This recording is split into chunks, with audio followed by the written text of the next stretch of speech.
বাবা ছোনা, আর একটা flying kiss. ও বাবা,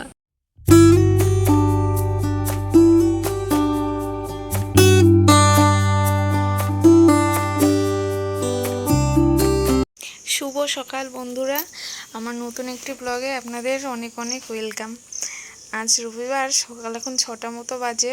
একটু ছাদে এসছি, যেই না এসছে অমনি বৃষ্টি পড়তে শুরু করে দিয়েছে। ফুলগুলো কি ভালো লাগছে দেখতে। এদিকে বাবুও উঠে পড়েছে, উঠে দেখুন কোথায় বসে আছে, আর জানলা দিয়ে পাটা বের করে বসে আছে। এখন যাব রান্নাঘরে, আজকে বানাবো একটু বিরিয়ানি। রবিবার বলে কথা, একটু স্পেশাল কিছু না করলে হয়। তো চিকেনগুলো আগে ধুয়ে নিলাম, ধোয়ার পরে এবার হালকা করে একটা কাট মেরে নেবো। কি বড় বড় চিকেনগুলো এনেছে দেখুন, বাড়ির জন্য কেউ এত বড় করে আনে, কি আর বলবো এদের। এবার কড়াইতে তেল দিয়ে দেবো, দিয়ে বেরেস্তাগুলো ছাড়িয়ে ছাড়িয়ে দিতে হবে, যাতে পেঁয়াজগুলো ভালো করে বেরেস্তা হয়ে যায়। পেঁয়াজগুলো একটু মোটা মোটা হয়ে গেছে, সুন্দর হবে। ও থাক, পেঁয়াজগুলো বসিয়ে দিই, হতে থাক আস্তে আস্তে। বুঝি তাকাতে পারছি না, তাকাতে পারছি না। ওরে বাবা, দেখো দেখো দেখো দেখো। এর মধ্যেই আবার ঘুমোচ্ছিল, ঘুম থেকে উঠে পড়েছে। এবার ওর একটু ঘুম ভাঙাতে হবে, ঘুমে চোখ একদম ছাড়ছে না বাবুর।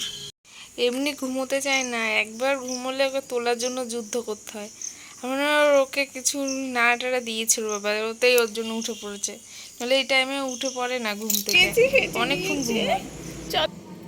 এটা নেবে নাকি, পাতাটা নেবে নাকি?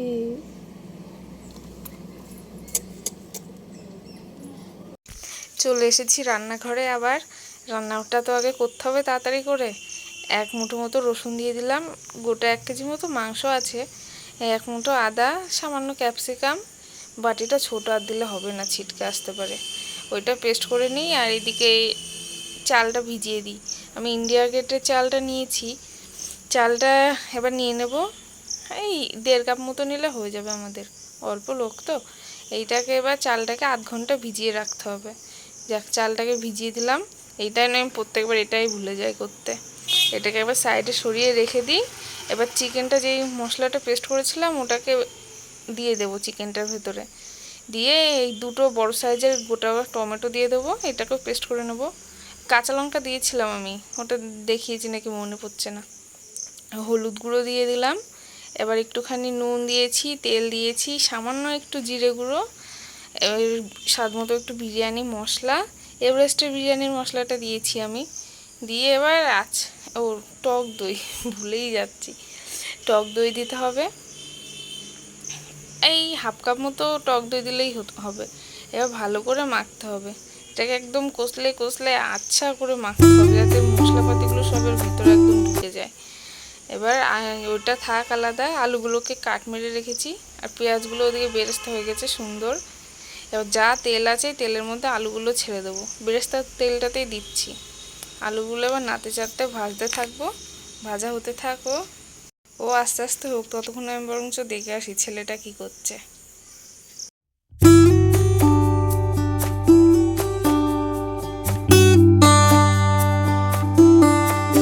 আলুগুলো কিন্তু আমি ভেজে তুলে নিয়েছি। এবার যতটা তেল আছে ওই তেলে চিকেনগুলোকে দিয়ে দিলাম। এখন কিচ্ছু না, এটাকে শুধু ঢাকা দিয়ে দিয়ে একটু কষতে হবে। দেখো কত জল বেরিয়েছে দই দেওয়ার জন্য। দই দিলে চিকেন থেকে এমনিই জল কাটতে থাকে। এইটা হতে থাক, ওদিকে ভাতটা বসিয়ে দিই।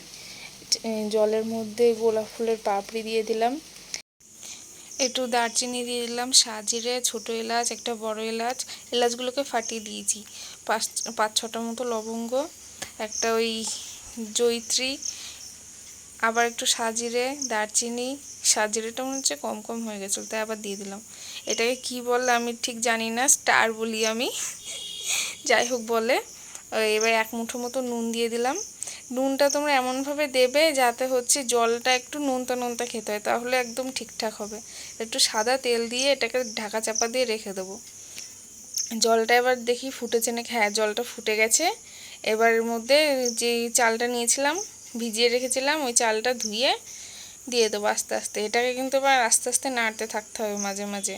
ভাতটা তোমার 70% কুক করতে হবে, খেয়াল রাখতে হবে। ভাতটা যদি গলে যায় তাহলে আর বিরিয়ানি না, খিচুড়ি হয়ে যাবে, মাংস খিচুড়ি।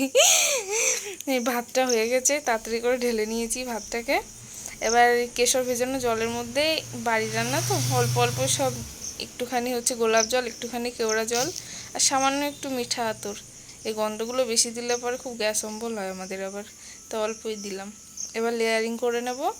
বিরিয়ানির যে চিকেনের যে গ্রেভিটা ছিল, চিকেন আর আলুগুলোকে তুলে নিয়েছিলাম, এবার গ্রেভিটাকে নিচে একদম নিচেতে দিয়ে দিলাম। এটাকে সমান করে এবার এর মধ্যে কিছুটা ভাত দিয়ে দেবো, এই সমান করে একদম যাতে গ্রেভিটা দেখা না যায় সেভাবে একটু কটা ভাত দিয়ে দেবো।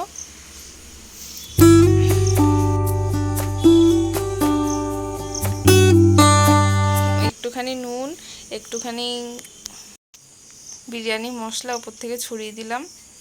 আমার আবার চিকেনটা একটু নুন কম হয়েছে, খেয়াল করিনি। এবার হচ্ছে পেঁয়াজ কুচি বলছি, সরি, বেরেস্তা দিয়ে দিচ্ছি। ওর উপর থেকে আলুগুলো চিকেনগুলোকে সাজিয়ে রাখছি, পুরো সাজিয়ে। দুটো লেয়ার করলে ভালো হতো, আজকে আর সময় হবে না দুটো লেয়ার করার, এই একটাতেই করে দিই, যা হবে তাই। ওইদিকে বাবু আবার চেঁচাতে শুরু করেছে, ওর এখন শুয়ে থাকবে, খেলা করবে আমার সঙ্গে, ওই করবে। আবার ওপর থেকে একটু নুন ছড়িয়ে দিলাম, একটু বিরিয়ানি মশলা, আর একটুখানি বেরেস্তা ছিল সে বেরেস্তাটুকু দিয়ে দিলাম।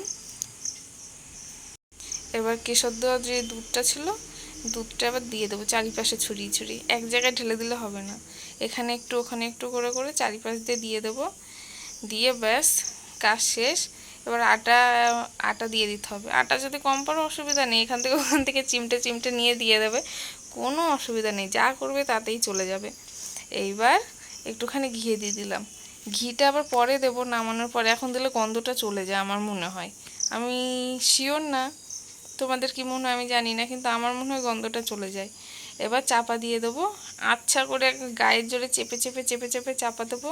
আর ভালো করে চেক করে নিতে হবে কোথা দিয়ে যেন হাওয়া না লিক করে, হাওয়া লিক করলেই ব্যাস বিরিয়ানি হয়ে গেল। ব্যাস সব ঠিক আছে, ভালো করে দেখে নিয়েছি। এবার দমে বসিয়ে দেবো। প্রথমে হাই হিটে 10 মিনিট রাখবো, 10 মিনিট যে হয়ে যাবে তখন গ্যাসটা একদম লো করে 10 মিনিট রাখবো। আবার 10 মিনিট পর আবার গ্যাসটা বাড়িয়ে আবার 10 মিনিট রাখবো, ব্যাস। তারপরে 10 মিনিট পরে গ্যাসটা বন্ধ করে আর 10 মিনিট দমে রেখে দিলেই ব্যাস হয়ে গেল। এই যে বিরিয়ানির ফাইনাল লুক। ঢাকাটা একদম খুলতে পারছিলাম না, ওর বাবাকে ডেকে এনে খুলেছি। ওপর থেকে ঘি ছড়িয়ে দিলাম। এরকমভাবে তোমরা যে বিরিয়ানি করো খুব ঝরঝরেও হবে, সুন্দরও হবে, খুব সুন্দর খেতে হয়েছিল সেদিনকে বিরিয়ানিটা। আমি বিরিয়ানি খাই না, আমারও সেদিনকে ভালো লেগেছিলো। ঠিক আছে, আমাদের ভিডিওটা যদি তোমার লাগে তাহলে তোমরা একটু লাইক কমেন্ট আর চ্যানেলটাকে সাবস্ক্রাইব করে দিও। টাটা, দেখা হবে পরে।